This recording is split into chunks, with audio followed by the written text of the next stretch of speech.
सभी को good morning. आज मैं आप सभी के बीच में बच्चों की उपस्थिति में अनियमितता को लेकर के आया हूँ। आप सभी अभिभावक अपने बच्चों को विद्यालय में नामांकन कराते हैं, उसके बाद ये विद्यालय से उम्मीद रखते हैं कि आपका बच्चा बहुत बेहतर ढंग से पढ़ेगा।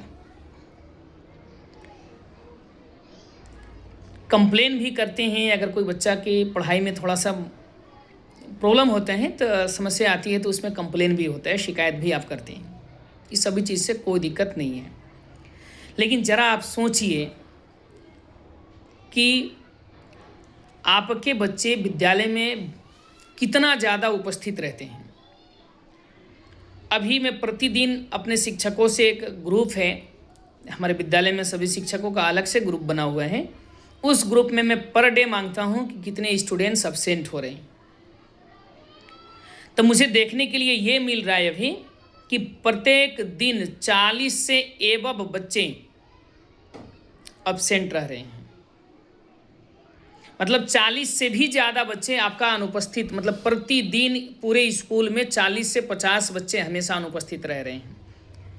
जरा आप सोचिए कि आपका बच्चा एक सप्ताह में एक दिन अगर छुट्टी करता है, विद्यालय में अब्सेंट होता है, तो कितना बड़ा नुकसान होता है। आपका बच्चा अगर एक दिन नहीं आया तो उसका 3 दिन का पढ़ाई डिस्टर्ब हो जाता है, ये आप जान लीजिए। जिस दिन नहीं आया उस दिन का उसका पढ़ाई गायब हो गया।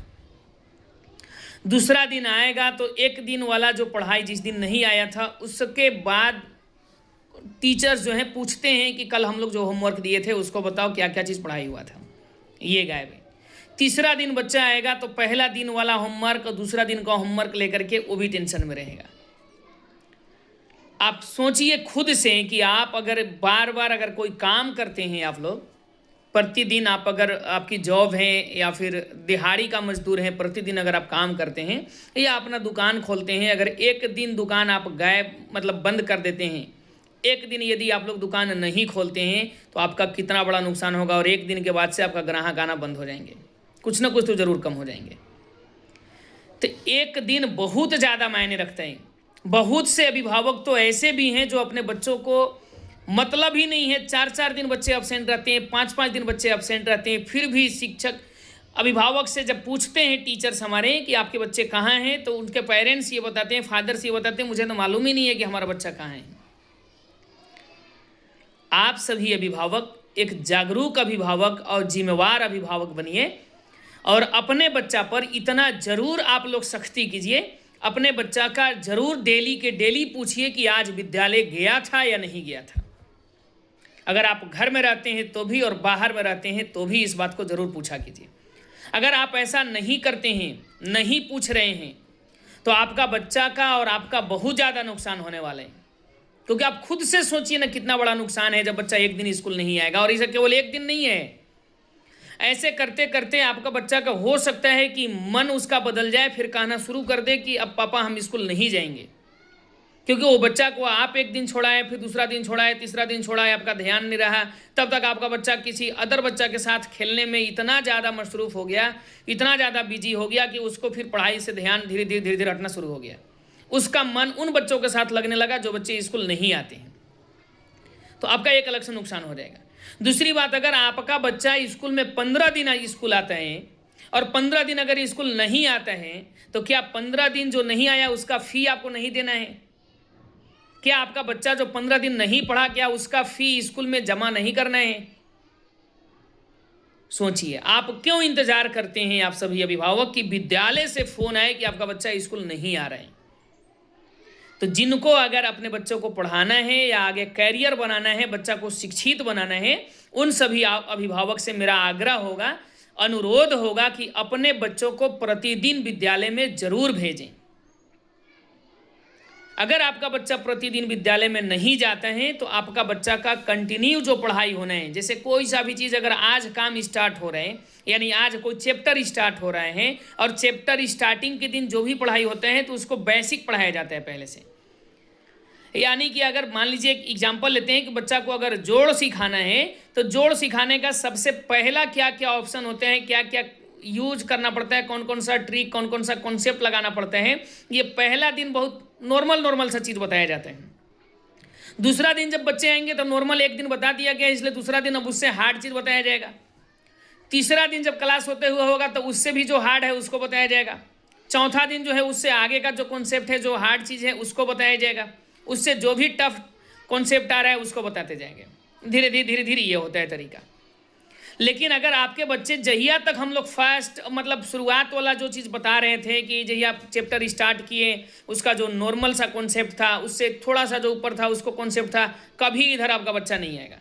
आपका बच्चा कब आया? जब जोड़ का ही अगर लास्ट कॉन्सेप्ट हम लोग बताने लगे, अंतिम चरण पर जब उसका पहुंचे, उसके बाद आपका बच्चा आ रहा है। अब बताइए आपका बच्चा को जोड़ कैसे सिखाया जा सकता है? कभी नहीं बच्चा सीख सकते हैं। हम और आप गुना भी सीखे होंगे तो पहले सबसे शुरुआत में छोटा छोटा चीज़ सिखाया जाता है कि छोटा छोटा गुना बनाओ, 1 अंक का 2 अंक का, ऐसे कर करके।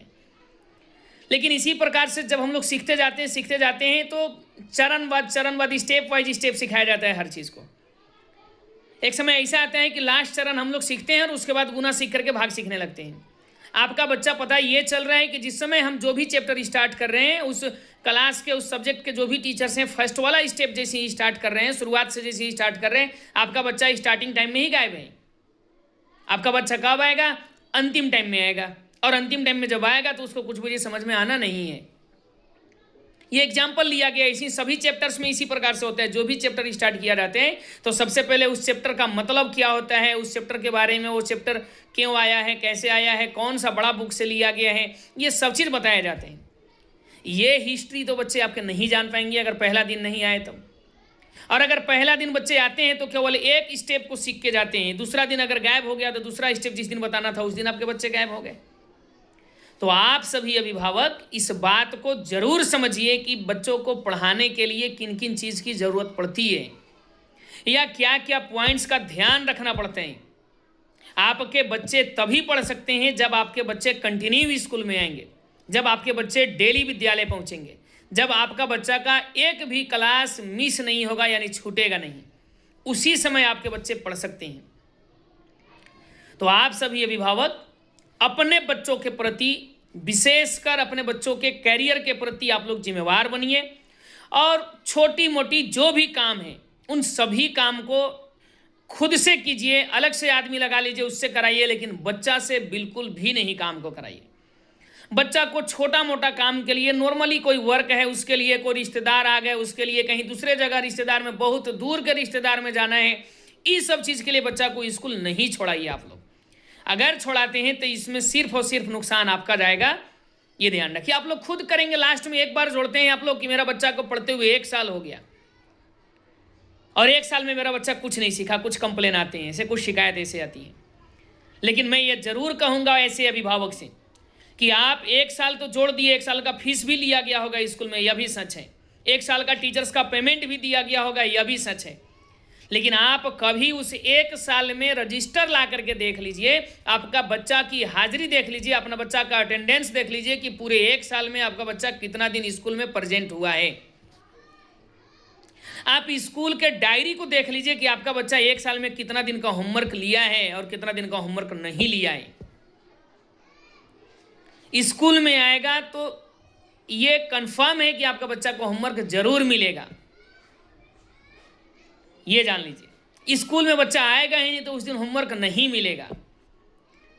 तो ऐसे सभी अभिभावक जो अपने बच्चों के प्रति जिम्मेवार हैं, अपने बच्चों के प्रति चिंतित हैं, रिस्क ले रहे हैं, उनके कैरियर के लिए आप चिंतित हैं, तो आप लोग प्रतिदिन बच्चों को विद्यालय भेजिए। कोई बहाना नहीं, बहुत सारा बहाना है उसको स्कूल छोड़ने का। आपके पास भी बहुत सा बहाना है बच्चा को घर पे रखने के लिए, लेकिन ध्यान रखिए यही एक एक बहाना इतनी बड़ी बहाना बन जाएगी कि आपका बच्चा का कैरियर एक न एक दिन खराब हो जाएगा।